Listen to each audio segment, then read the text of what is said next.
8वीं विधानसभा के गठन होने के पश्चात पहले सत्र जिसका सत्रावसान की कार्रवाई सुनिश्चित हो गई है। 5 दिन का ये सत्र, इसमें 5 दिन सदन ने अपनी कार्रवाई पूरी की है, अर्थात एक भी दिन सदन बिना अपने एजेंडा को पूरा किए हुए समाप्त नहीं हुआ। मैं लोकसभा के स्पीकर श्री ओम बिरला जी से मिलने जा रहा हूं और उनको आमंत्रण दूंगा दिल्ली विधानसभा में आने के लिए। 8वीं विधानसभा के गठन होने के पश्चात पहले सत्र जिसका सत्रावसान की कार्रवाई सुनिश्चित हो गई है, उसके समाप्त होने पर आप सबसे मिलने का मुझे अवसर मिला है।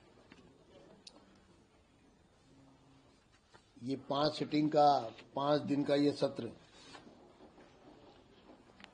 इसमें 5 दिन सदन ने अपनी कार्रवाई पूरी की है, अर्थात एक भी दिन सदन बिना अपने एजेंडा को पूरा किए हुए समाप्त नहीं हुआ। 18 घंटे और 18 मिनट जैसे फ्लाइंग टाइम होता है ना, तो इस सदन का 18 घंटे 18 मिनट तक सदन की कार्रवाई चली है और अंतिम दिन तो सारे रिकॉर्ड टूटे। सुबह 11 बजे कार्रवाई प्रारंभ हुई और साढ़े 6 बजे तक चली। वो भी हमारे एक सदस्य लवली जी की माता जी का देहांत का जो समाचार सदन के बीच में आया,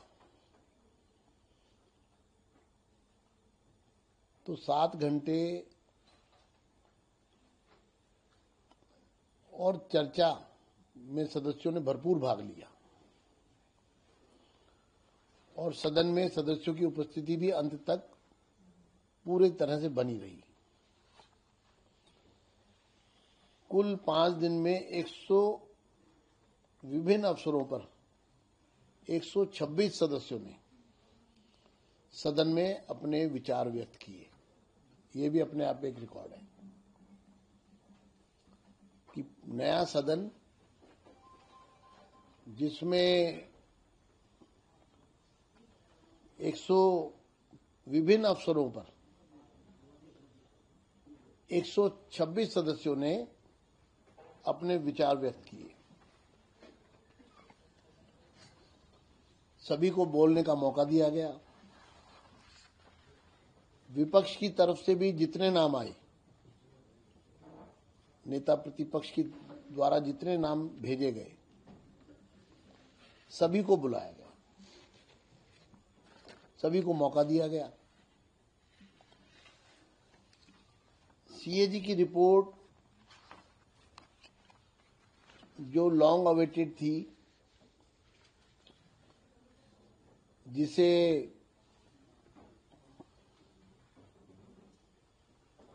सदन में बहुत पहले आ जाना चाहिए था, और क्योंकि मैं भी उन सदस्यों में से एक था पिछले सदन के जो इस मांग को लगातार उठा रहे थे,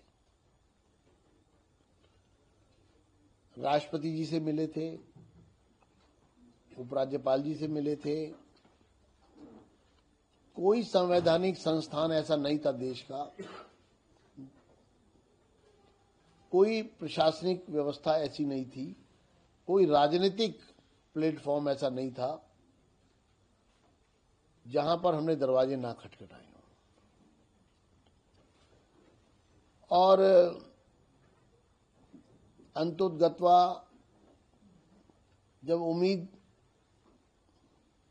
नहीं रही तो अदालत के दरवाजे भी खटखटाए और दिल्ली हाई कोर्ट में एक पेटिशनर के रूप में मैं स्वयं गया और कोर्ट को भी गुमराह किया गया।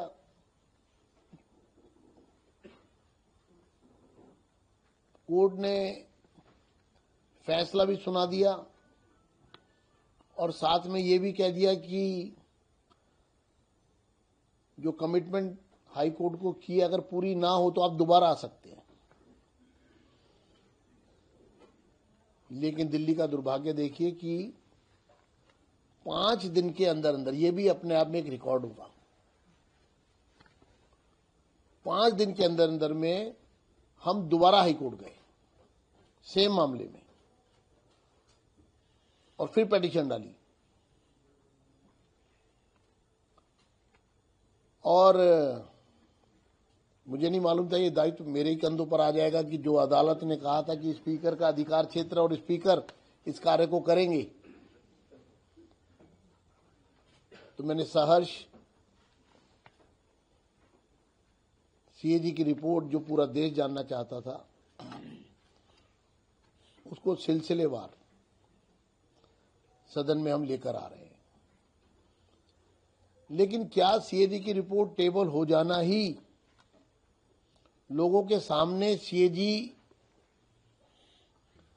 की फाइंडिंग्स आ जाना ही क्या काम पूरा हो जाता है?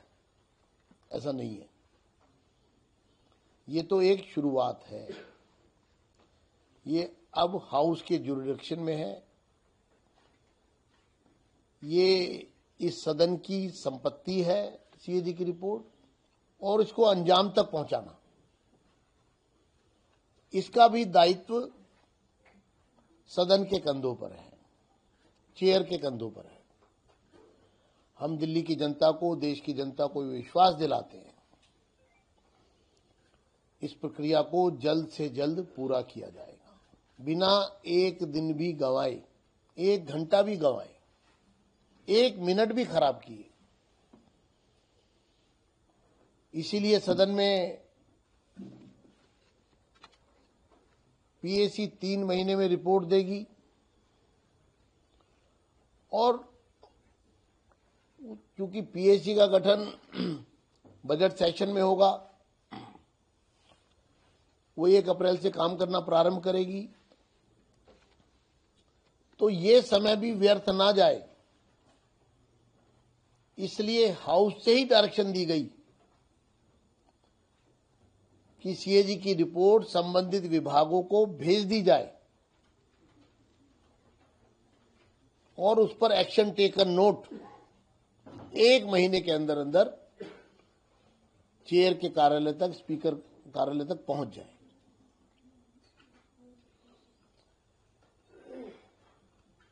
दूध का दूध और पानी का पानी होना चाहिए, दोषियों को सजा मिलनी चाहिए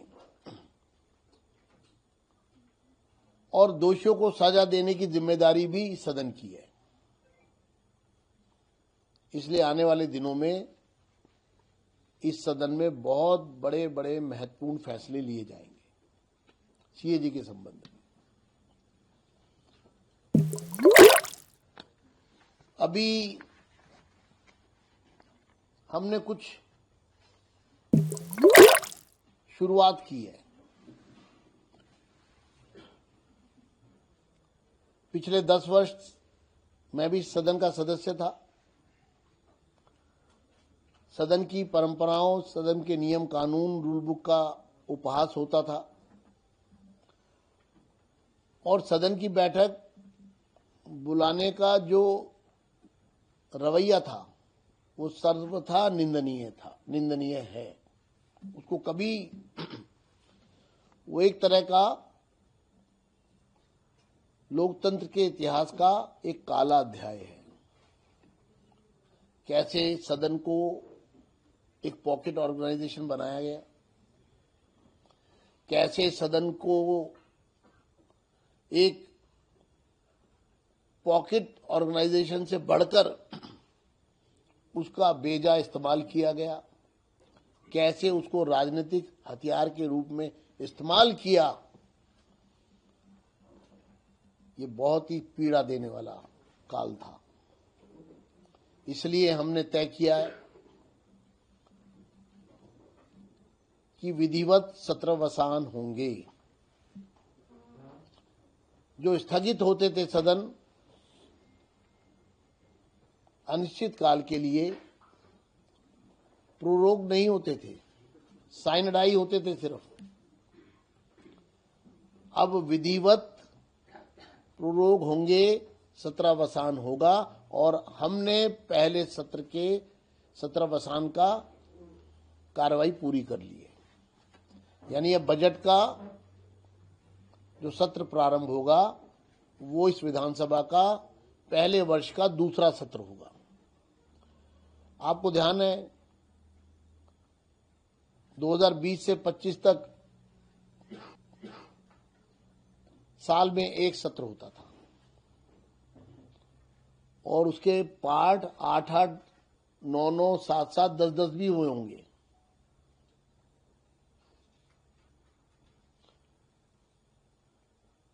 अनिश्चितता से भरा हुआ सदन की कार्रवाई और उसको कॉल करने का तरीका,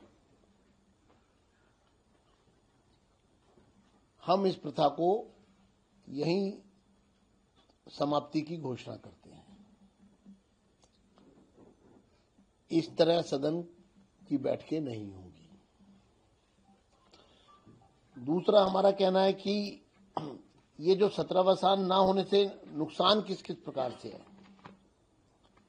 एक बड़ा नुकसान है कि अगर सदन प्रोरोग नहीं हुआ है तो सरकार कोई ऑर्डिनेंस नहीं ला सकती, क्योंकि सदन लाइव है। अगर मान लीजिए कोई इस तरह की परिस्थितियां उत्पन्न हो जाए, भूकंप आ जाए, कोई और नेचुरल क्लैमिटी हो जाए, सरकार को कोई तुरंत फैसला लेना हो, कोई ऐसी आवश्यकता पड़ जाए तो ऑर्डिनेंस नहीं आ सकता था। लेकिन अगर सदन प्रोरोग होगा तो सरकार अपने लोगों के हित में आवश्यकता के अनुसार इमरजेंसी में अब ऑर्डिनेंस ला सकेगी। कोविड में जैसा हुआ था, बहुत मौके ऐसे थे जब सरकार को कुछ फैसले लेने थे। तो ये एक बड़ा विषय हमारे सामने है। दूसरा हमारा ये कहना है कि एक प्रथा जो यहां कभी नहीं होती थी, महामहिम उपराज्यपाल के अभिभाषण के पश्चात जब सदन में प्रस्ताव पारित होता था और इसकी जानकारी उपराज्यपाल महोदय को दी जाती थी तो वो एक रस्म अदायगी होती थी। हम स्वयं महामहिम उपराज्यपाल जी के पास गए और उनसे मिलकर उनको जानकारी दी कि उपराज्यपाल के अभिभाषण पर जो धन्यवाद प्रस्ताव था वो सदन से पारित हो गया है। और खुशी की बात यह है कि संवैधानिक व्यवस्थाओं को सुदृढ़ करने के लिए मैं दिल्ली के महामहिम उपराज्यपाल जी की भूरी भूरी प्रशंसा करना चाहता हूं आज के इस अवसर पर। इस लोकतंत्र के मंदिर को मजबूती प्रदान करने के लिए उन्होंने रूल 19 के 8 के अनुसार, इस रूल बुक के अनुसार, क्योंकि मैंने कहा ना ये सदन रूल बुक से चलेगा, 19(8) के अनुसार महामहिम उपराज्यपाल कार्रवाई पूरी होने के पश्चात जानकारी मिलने के बाद एक संदेश सदन को भेजते हैं, मैसेज, जिससे सदन के सदस्यों का, विधायिका का और सरकार का तालमेल और एक कॉमन कमिटमेंट दिल्ली के विकास की। ये एक ऐसा क्षण होता है अभिभाषण जब विधायिका और सरकार मिलकर एजेंडा तय करते हैं। और जब मिलकर एजेंडा तय करते हैं और वो जब तय हो जाता है एजेंडा, तो फिर उसके बाद जब उपराज्यपाल जी का संदेश आता है, सदन के समक्ष पढ़ा जाता है, तो उससे सदन के सदस्यों का मनोबल बढ़ता है।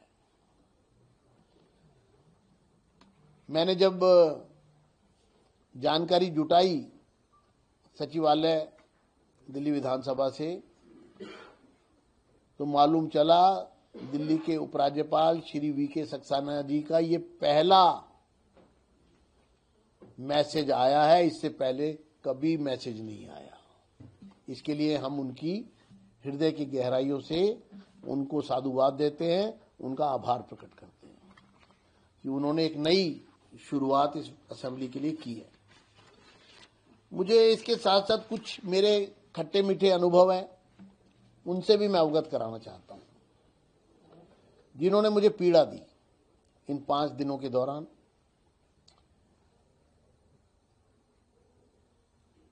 पहले ही दिन सदस्यों ने ओथ ली, स्पीकर का चुनाव हुआ और अभी बधाई प्रस्ताव पर चर्चा हो रही थी। वो तो एक सेरेमोनियल अवसर था, वो एक हेल्दी, जिसको कहा जा सकता है स्वस्थ वातावरण के लिए,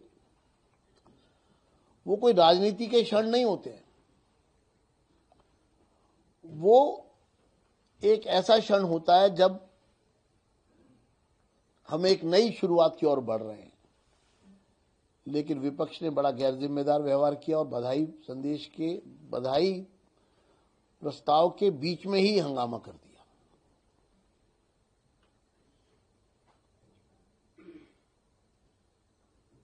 चेयर चाहती तो उस दिन भी कोई कार्रवाई कर सकती थी, लेकिन उस पीड़ा के क्षण में संयम बरता गया।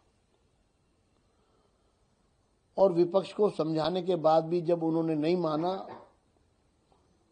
तो अपने विवेक से फैसले लेकर सदन की कार्रवाई को सम्मानजनक तरीके से पूरा किया गया और सदस्यों का आभार भी प्रकट किया गया। लेकिन सदन की कार्रवाई से विपक्ष के हंगामे के कारण समझौता नहीं किया गया। अगले दिन अभिभाषण था उपराज्यपाल महोदय का। मैं सभी साथियों को यह स्पष्ट करना चाहता हूं, वो कोई नॉर्मल सदन की कार्रवाई नहीं होती है। जब उपराज्यपाल आते हैं, सदन को संबोधित करते हैं, अभिभाषण होता है, तो वो कोई सदन की कार्रवाई वास्तविकता में नियमानुसार 12 बजे प्रारंभ होनी थी। अगर रिकॉर्ड भी आप देखेंगे तो उसमें सदन की कार्रवाई 12 बजे से प्रारंभ हुई थी, लेकिन 11 से 12 का जो समय था वो सदन की कार्रवाई का सीधे तौर पर हिस्सा नहीं होता है। वो अभिभाषण होता है, सदस्यों को उसको सुनना होता है,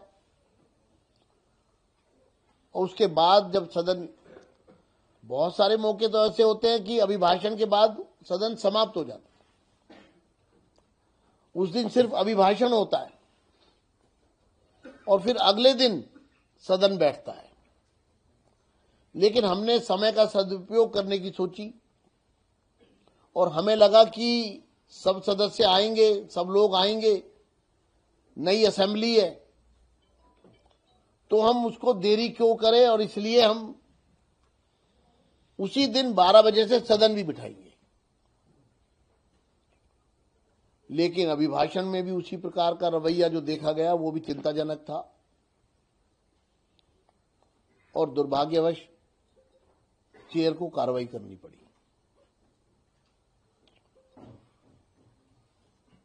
और ये दोनों क्षण जो है पहली असेंबली के लिए मैं ये मानता हूं कि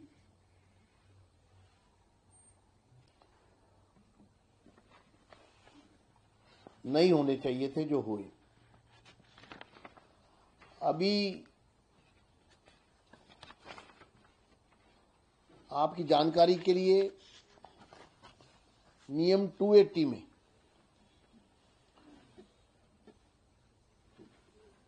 (280) नियम के तहत 109 नोटिस प्राप्त हुए और 3 दिन विशेष उल्लेख हुआ है, मात्र 3 दिन, और 42 मामलों को सदन में उठाया गया।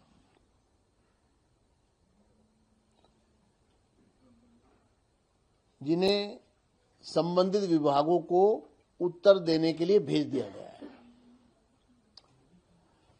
मैं ये स्थिति स्पष्ट करना चाहता हूं कि विशेष उल्लेख पर सदन की तरफ से काउंटर कार्रवाई की जाएगी और वो प्रारंभ हो गई है। यानी जो सदस्य अपना विषय रखेगा वो सिर्फ सदन में विषय रखने तक सीमित नहीं रहेगा,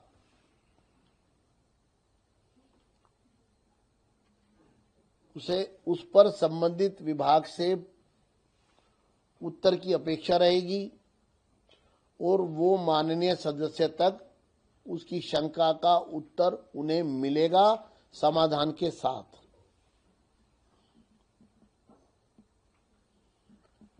इसलिए इस सदन में हमने कॉलिंग अटेंशन भी लिया। इस सदन में पूर्व प्रधानमंत्री जी के सम्मान में उनके निधन पर, क्योंकि निधन 27 फरवरी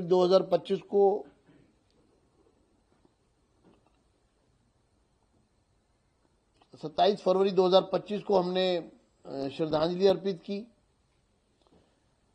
उसके साथ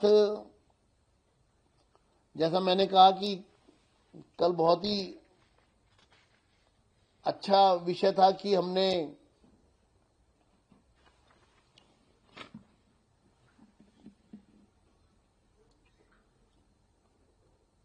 ग्यारह बजे से 6 बजे तक सदन चला। मैं सभी सदस्यों का आह्वान करता हूं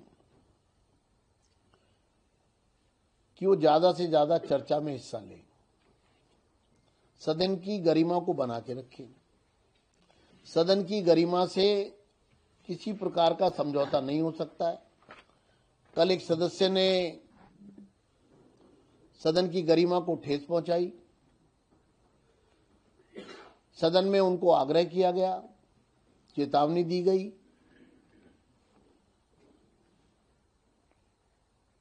और सदस्य ने सदन के समक्ष माफी भी मांगी और अपने ट्वीट को भी डिलीट किया।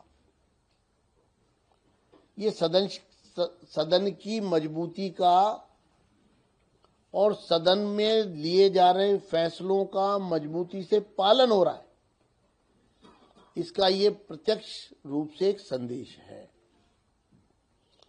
क्योंकि चेयर की तरफ से कभी भी ऐसे विषयों पर कोई समझौता नहीं होगा। मैं लोकसभा के स्पीकर श्री ओम बिरला जी से मिलने जा रहा हूं और उनको आमंत्रण दूंगा दिल्ली विधानसभा में आने के लिए, और मुझे उम्मीद है वो मेरा आमंत्रण स्वीकार करेंगे। और अगर आज ही वो मेरा आमंत्रण स्वीकार कर लेंगे तो शाम तक आपको उस स्थिति से भी हम अवगत करा देंगे।